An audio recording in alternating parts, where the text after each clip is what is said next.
The sovereign state is an institution that is all around us, and it is a very tenacious means of social organization that has persisted through centuries and prevailed against many an ideological attempt to supersede, replace, or destroy it. The familiar story that we often like to tell high school students is that Europe was once a chaotic, pluralistic heap of feudal lords and religious authorities, maintaining systems of overlapping authority and accountability, built on a complex, interconnected system of faith and liege. But ultimately above all of them stood the idea of Christendom as a unified political mechanism for all. Then came the Reformation, the 30 Years' War, which killed the idea of a unified Christendom, followed by the Peace of Westphalia in 1648, which established the concept of the sovereign state by which we all now live. It is untrue though.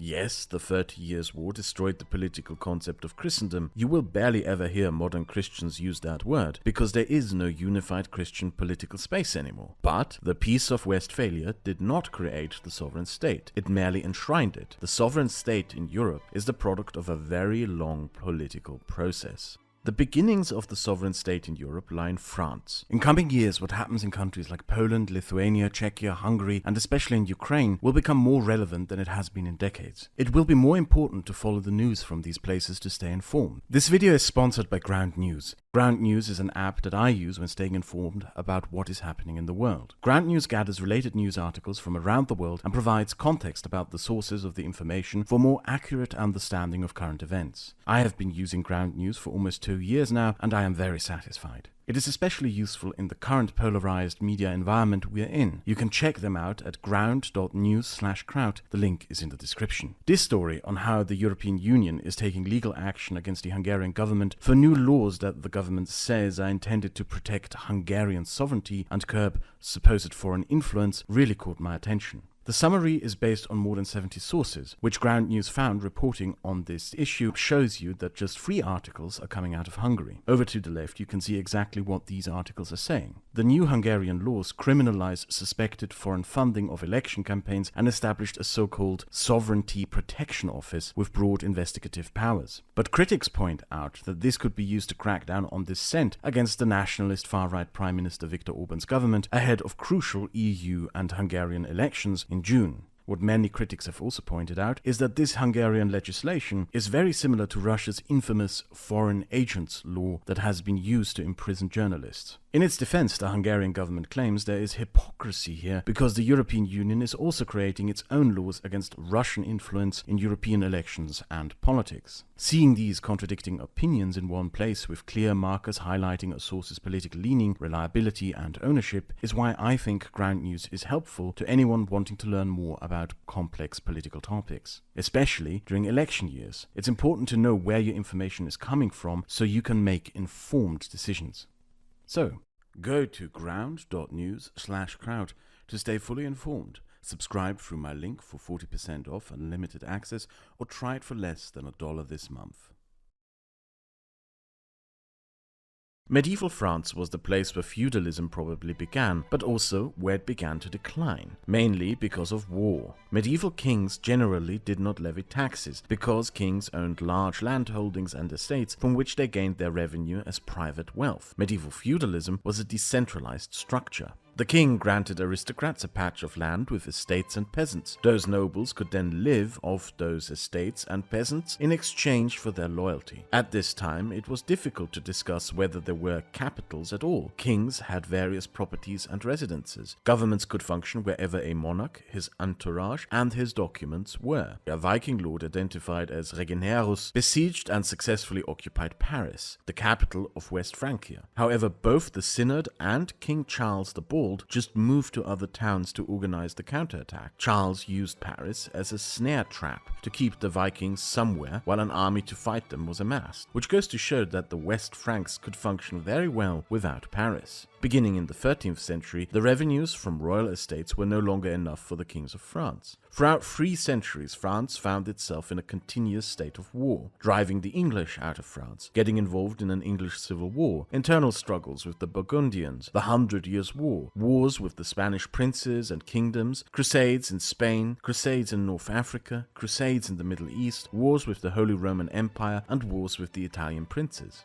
Sponsoring constant war drained the coffers of the kings and forced the kings of France to seek out different means of revenue. First, they started taxing merchants. Then, they gained papal permission to tax church lands for crusades. Afterward, France borrowed money from Jewish communities or the newly arrived Italian banks, only to then expel the Jews and jail the Italian bankers when it was time to pay up. But then, French kings went a step forward. They commissioned census collections. France counted how many lords, knights, estates, farms, and homes there were. France even tallied how many chimneys there were in the late 1200s. The king sent out accountants to collect this information. Then they returned to Paris, where there was a special room called the Chamber of Accounts. In that room, the records had to be laid out and presented on a big piece of brown cloth called labour. From that word, the room became known as le bureau, and henceforth the word bureaucracy became the loan word familiar to us in most of our languages. It was the bureau that began levying taxes on all sorts of things, like the chimney tax that had to be paid for each of those listed chimneys. Through this institution, French kings began bypassing the feudal hierarchy of liege. The monarchy began to gradually destroy feudalism to displace aristocrats as tax collectors. Now, the king took money from the peasants directly. Accountants, offices, paper trails, and archives to facilitate all these structures were built. These organizations increasingly resemble what we would call a central government. The new bureaucracy was very successful. The monarchy could field ever better armies while expanding its estates, which became the center of administration for the entire realm. The feudal chain of authority declined, and the powerful king with enormous administrative powers slowly replaced it. This built up the region of Île-de-France, the lands under direct rule of the ruling dynasty, and where a smaller Paris once was. The French nobility resisted this process of centralization. Much like Germany, France used to have a culture of city feuds and merchant towns closely identified with their local government. But then, war again helped the political development into creating the state. What helped facilitate the creation of a centralized French state in this time were the English, or to be more precise, the Battle of Agincourt. You probably know of this battle when the English completely shattered the armies of France in the Middle Ages. You may have once even heard the famous phrase, Flower of France, in the relation to this battle. This is because at Agincourt, the English killed almost all of the most powerful aristocrats of France, who famously rode into the English arrows on horseback, and this French defeat helped create the modern French state. Throughout Europe, political development at the time was dominated by power struggles between aristocrats and monarchs with varying outcomes. And what happened in France was Agincourt. It destroyed the leading aristocrats of France, and thereby, in a dramatic way, centralized an enormous amount of power in the French crown. This is when the development of a highly centralized and powerful French state really began to kick off. Short term, Agincourt may have been an English victory, but long term, it was a victory for the French king. The French monarchs came up with the most successful subversion of aristocracy in Europe, the court. The court of the Carpathian king was a highly ritualized and lavish institution where nobles would participate in ceremonies that projected their own political standing. All kingdoms had a court, but the French court was the most pompous and extravagant in Europe. This may sound like a silly, decadent, and wasteful culture on first impression, but it's important to appreciate it for what it was, a public relations investment. French aristocrats would participate in rituals where they would dress the king, dine with the king, dance with the king, and in this increasingly centralized stratification of the state, closeness to the king meant closeness to Paris and its extensive administrative network. Regional aristocrats that used to compete to extract powers from the monarchy started to tussle over access to the monarchy. To ingrace themselves to the King of France, they surrendered power for favors and agreements that further solidified the position of the crown. If you visit the Palace of Versailles today, you as a 21st century person will essentially see a McMansion, a thrifty villa with gold-plated walls and dance halls full of mirrors so you can see yourself from every angle. But in the past, what a French noble would have seen was a display of Paris's extensive wealth and influence. You would see that the king could afford not only one but multiple mirrors for something as vain as a party room. The political function of Versailles was to communicate the extent of power of the French monarch and to imply it was better to be aligned to said powers than to be opposed. France began a political development out of feudalism into what we call absolutism. a political system in which the powers of the state became increasingly centralized in the ruler of the state. With political power increasingly condensing in Paris, while decentralized feudal structures prevailed in the rest of Europe, a French monarchy with a powerful army emerged by the 1400s, which by the 1600s was the dominant military power of Europe.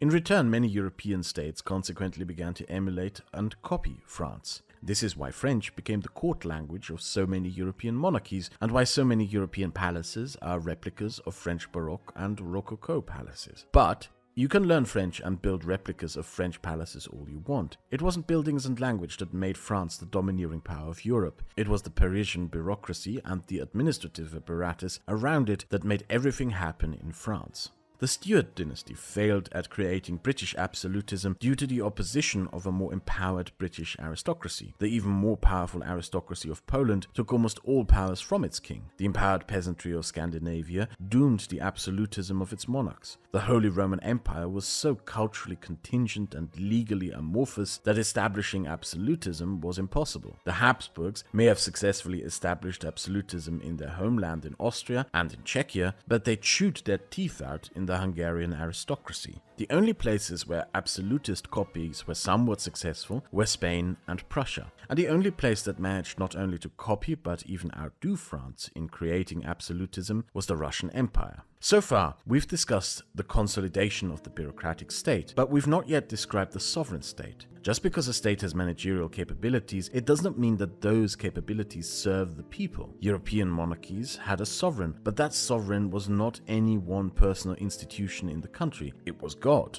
A Christian king was the landlord of a landlord, in a way. They ruled God's kingdom in his name as foreman. The divine authority of a king was borrowed and oftentimes subject to the criticism and feedback of the papacy in Rome, which was indirectly responsible for healthcare, education, welfare, and academia. You might imagine how the absolutist French state also had incentives to struggle against the church. Louis XIV attempted to consolidate a national church, a French Catholicism that was bureaucratically separate from Rome. In 1682, Louis XIV attempted to consolidate a national church, a French Catholicism that was bureaucratically separate from Rome. In 1682, Louis XIV made the proclamation that the French clergy should operate under Gallicanism, the idea that the king is as much an authority over the clergy as the Pope is. Before him, many French kings had attempted to influence popes, name alternative popes, and participate in papal wars. It was, however, not any one king nor pope nor conflict that solidified the French state as a sovereign institution separate from divine justification.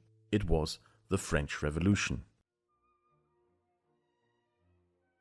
When the revolutionaries got into power, they encountered that the obstacles to statecraft were the same as Louis XIV's. As such, the French Revolution intensified the struggle of the centralized state against both the clergy and the nobility. The Royalists and the Jacobins in the National Assembly debated how to code rights to freedom of religion in the new France. Oddly enough, the Jacobins had what we would consider today the more moderate position, a general statement of non-discrimination on the basis of creed. However, the Royalist faction of the Assembly did not agree. They, and especially the clerical faction within it, wanted to exclude Jews and Calvinists from positions of power. They saw a post-revolutionary France that was still a largely Catholic society, structured around churches, parishes, and congregations. The Jacobin proposal, though simple, dissolved religion as a relevant category for an individual to navigate society. That was unacceptable for the Royalists because, in their view, freedom of religion, if it should be a thing at all, should not threaten France's fundamental alignments with Roman Christianity. The National Assembly's debate over religious freedom was one of the messiest and worst documented ones we have, in part because everyone was screaming and the scribe could not make sense of big segments of it. What we ended up having out of it was a messy amalgamation of the far left and far right positions that tried to appeal to both the supremacy of the moral order and protections for all religions. Article 10 of the Universal Declaration of the Rights of Man and the Citizen reads, "No one may be disquieted for his opinions, even religious ones, provided that their manifestation does not trouble the public order established by the law.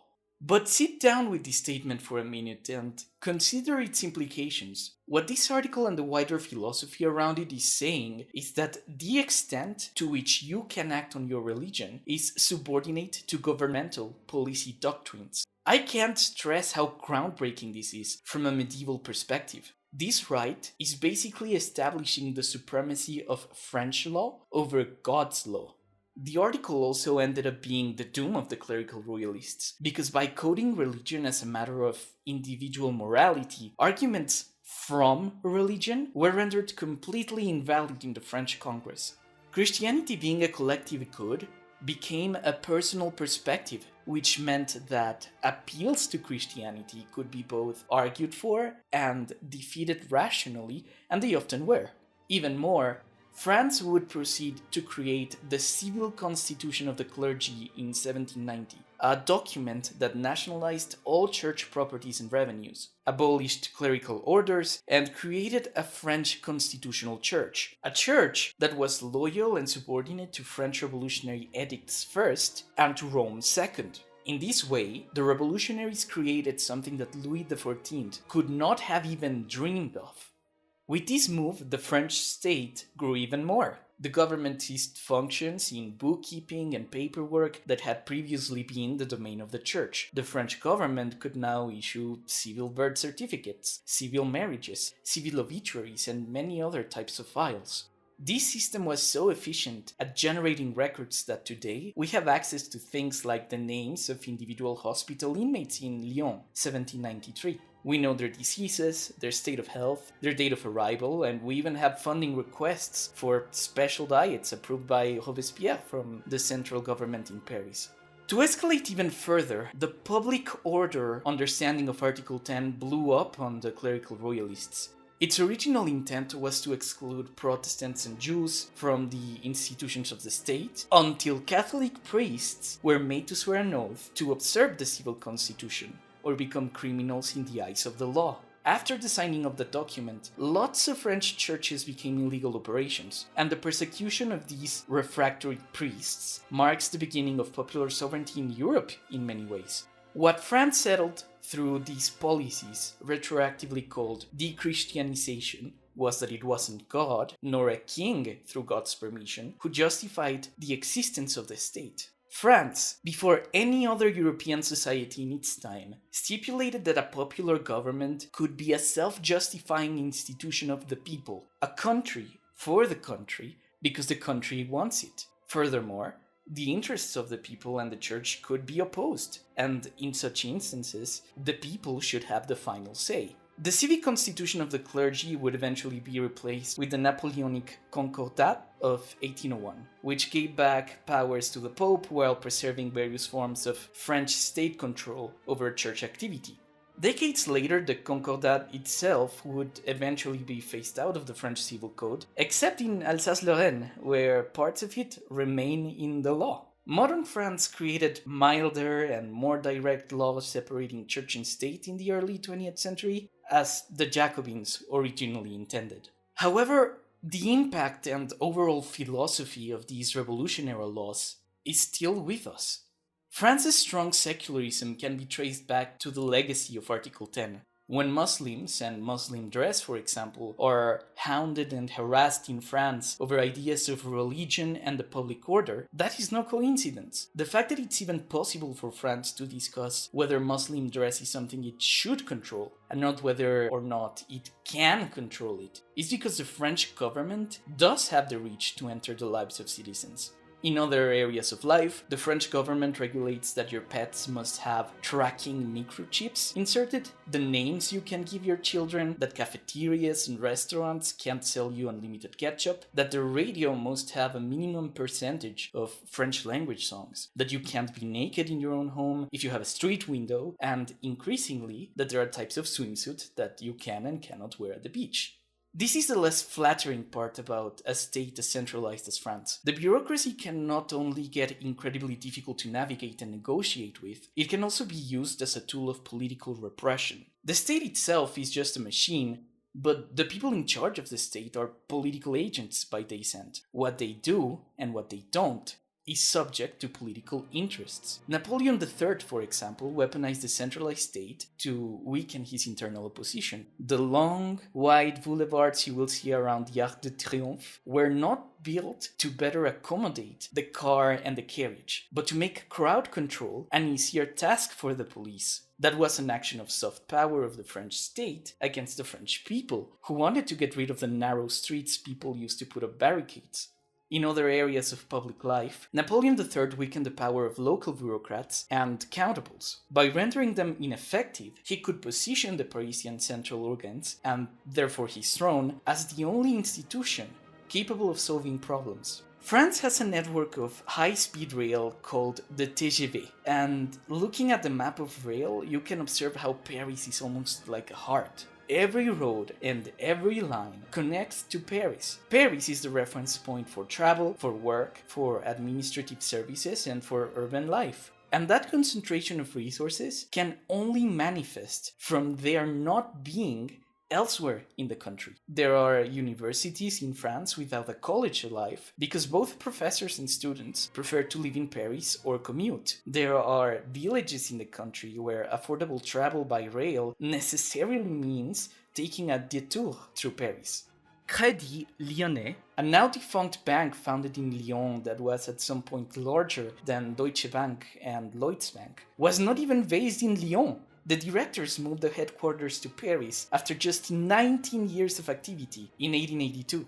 In a lot of real ways, Paris sucks the life out of the rest of France. A city that has about a fifth of the population of the country possesses 1/3 of the GDP, distributes all the tax revenue, and hosts the headquarters of most ministries and secretariats. This concentration of resources is normal for cities and even capitals, but the French scale is almost unparalleled anywhere else in Europe. It's no surprise that when the Gilets jaunes protests happened, people across the country traveled away from the localities and onwards to Paris to have their voices heard. The Palace of Versailles is an old heirloom France shows to tourists for fun these days. The museum shows people around the rooms and fanfare to display the excesses of an era of squander.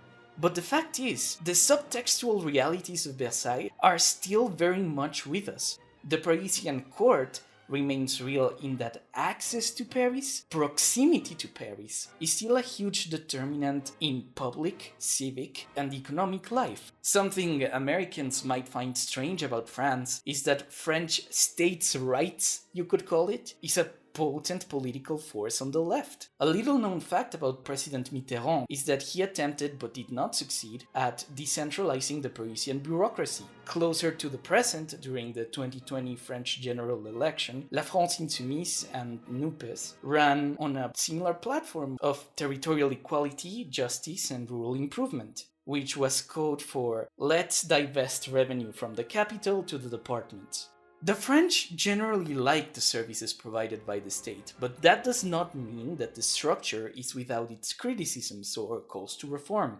Emmanuel Macron and his party Renaissance have tried to make welfare more cost-effective through spending cuts, reductions, and restructuring, whereas Rassemblement National and Marine Le Pen want to minimize spending by making universal coverage more exclusive.